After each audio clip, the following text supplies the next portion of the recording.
सोचो, हजारों साल पहले जब इंडिया में बड़ी बड़ी सिविलाइजेशंस की नींव रखी जा रही थी, विशाल शहर, भव्य मंदिर और ज्ञान के अद्भुत केंद्र। क्या आपको पता है कि एंशिएंट इंडियन सिविलाइजेशंस ने पूरी दुनिया में मैथमेटिक्स, साइंस, आर्ट और एडमिनिस्ट्रेशन में बहुत बड़ा योगदान दिया। आज मेरे साथ एक एक्साइटिंग जर्नी पर चलो, जहां हम इन इनक्रेडिबल सिविलाइजेशंस और उनकी अचीवमेंट्स एक्सप्लोर करेंगे। बने रहिए और अंत तक देखिए। सबसे पहले Indus valley civilization 323 BC India की सबसे पुरानी और एडवांस्ड सिविलाइजेशंस में से एक ऐसी दुनिया की कल्पना करो जहां प्लान्ड सिटीज हकीकत थीं। सड़कें, ड्रेनेज सिस्टम्स और मजबूत घर सब बड़े सोच समझकर बनाए गए थे। इंडस के लोग अच्छे ट्रेडर्स भी थे।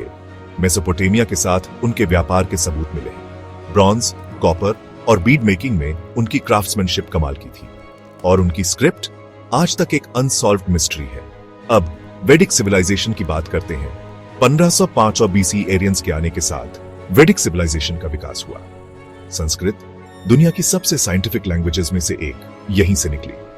उन्होंने वेदों की रचना की, ऋग्वेद, यजुर्वेद, सामवेद और अथर्ववेद। उन्होंने मैथमेटिक्स और एस्ट्रोनॉमी में काफी तरक्की की। जीरो और प्लैनेटरी मोशन कैलकुलेशंस के बारे में सोचो।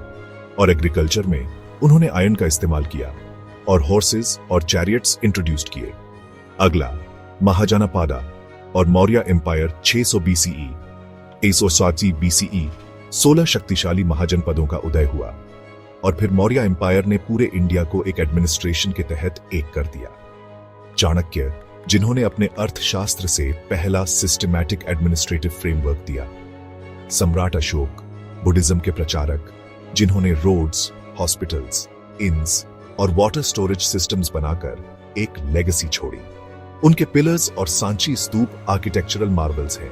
अब गुप्ता एम्पायर की ओर 319 जिसे गोल्डन एज ऑफ इंडिया कहा जाता है। इस पीरियड में साइंस, आर्ट और लिटरेचर अपने पीक पर थे। आर्यभट्ट का मैथमेटिक्स में जीरो और डेसिमल सिस्टम के साथ योगदान बहुत बड़ा है। अर्थ के रोटेशन के उनके एस्ट्रोनॉमिकल कैलकुलेशंस ग्राउंड ब्रेकिंग थे। सुश्रुत संहिता जैसे टेक्स्ट्स के साथ आयुर्वेदा का विकास हुआ, जिसमें अर्ली सर्जिकल टेक्निक्स के बारे में बताया गया है। और कालिदास के अभिज्ञान शाकुंतलम जैसे कार्यों के साथ लिटरेचर का विकास हुआ। अंत में साउथ इंडिया की महान सिविलाइजेशंस चोल, पल्लव और Satavahana 3rd century BCE, 13th century CE, ये southern dynasties maritime trade, art और आर्किटेक्चर में आगे थी। चोल साम्राज्य का व्यापार इंडोनेशिया तक फैला हुआ था। उनका टेम्पल आर्किटेक्चर जैसे बृहदेश्वर मंदिर और महाबलीपुरम के रॉक कट टेम्पल्स बेमिसाल हैं। तमिल संगम साहित्य एंशिएंट पोएट्री का खजाना है। उन्होंने रिजर्वॉयर्स और डैम्स के साथ एडवांस्ड इरिगेशन सिस्टम्स भी बनाए। तो लीजिए, एंशिएंट इंडियन सिविलाइजेशंस के थ्रू एक शानदार सफर। अगर आपको यह वीडियो पसंद आया तो लाइक, शेयर और सब्सक्राइब करना ना भूलें। कमेंट्स में बताइए कि आपको कौन सी इंडियन सिविलाइजेशन सबसे ज्यादा फैसिनेटिंग लगी। अगले वीडियो में मिलते हैं। धन्यवाद।